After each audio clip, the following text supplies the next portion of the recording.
senior citizens, it's me Angel. Welcome sa aking YouTube channel. Sasagutin ko tong comment ni Ma'am Marites. Hi ma'am, tago ko lang yung last name niya, no? Sabi niya, paano po ang 4 years na hindi pa po makakakuha ng pensyon ng senior? Pahingi po ng advice.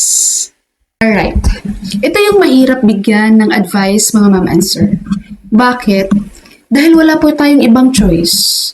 Wala tayong choice kundi maghintay na magkaroon po ng slots for social pension for indigent senior citizens dyan po sa lugar nyo. Sa nag-comment po kay Madam, kung nakapag-apply na po kayo sa OSCA ng social pension for indigent senior citizens ng DSWD na 1,000 pesos monthly, tapos na-interview na kayo ng DSWD, na-validate na kayo, at naka-receive na rin po kayo ng notice na approve na, pasado kayo sa DSWD social pension ng indigent. Kaso, 4 years na kayong naghihintay, hindi pa rin kayo nasasama doon sa payout. Yun po ay dahil nasa waiting list po kayo.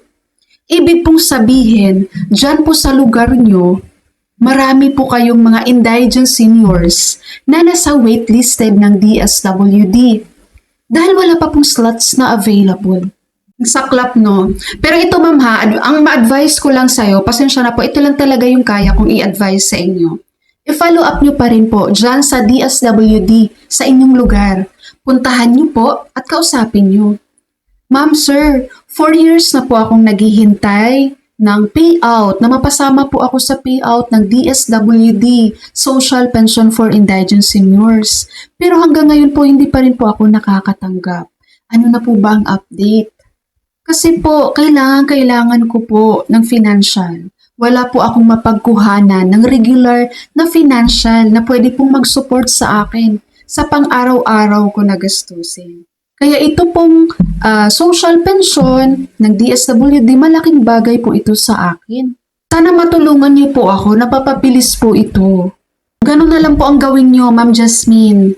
Madam, puntahan niyo. Sa lahat po ng mga senior citizens na qualified naman doon, na na-validate na ng DSWD para sa social pension for indigent. Pero ilang taon na pong naghihintay. Lapit kayo guys sa DSWD, follow up nyo ulit at kausapin nyo ng masinsinan, kausapin nyo ng maayos at humingi kayo ng tulong sa kanila. Para naman, di ba, malay natin, magawa naman nila yan ng paraan guys.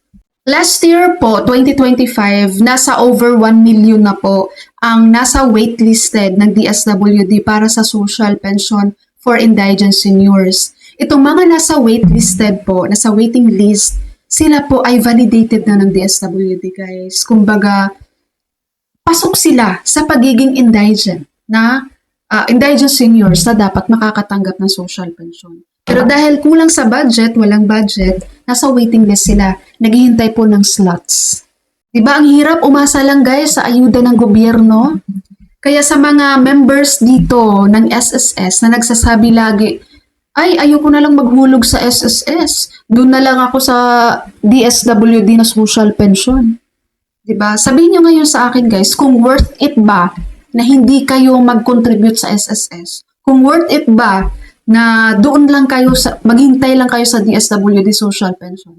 Sinasabi ko sa inyo, kung kailan kayo tutungtong sa retirement age, no? 60 years and up, doon nyo ma-realize guys, ang hirap-hirap makakuha, makasama sa mga ayuda sa social pension ng gobyerno para sa mga senior citizens.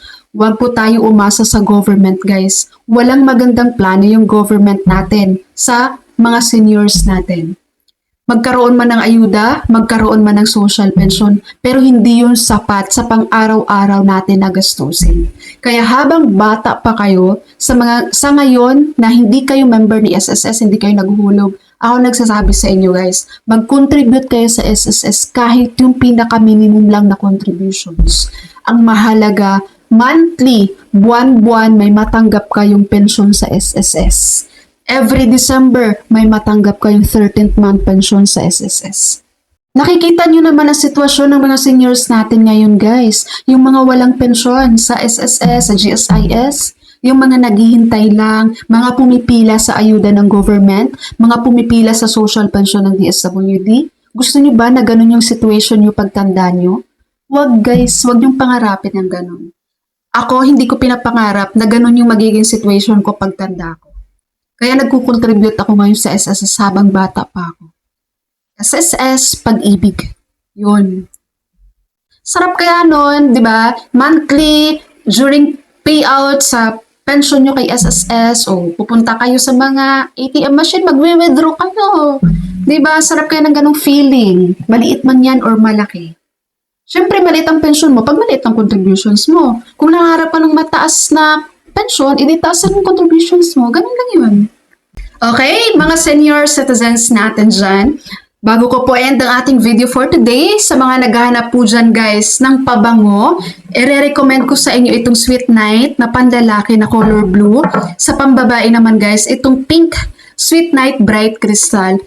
Guys, promise, ang bango nito. Alam niyo yung pag in-spray nyo to guys, para kang nag-spray ng mamahaling perfume. At mga naghanap dyan ng quality lipstick, eto, promise, hindi ako mapapahiya dito guys. Ang ganda nito. RDL Whitening Lotion na meron ng vitamin E. Ang laki na. Makakatipid po kayo dito.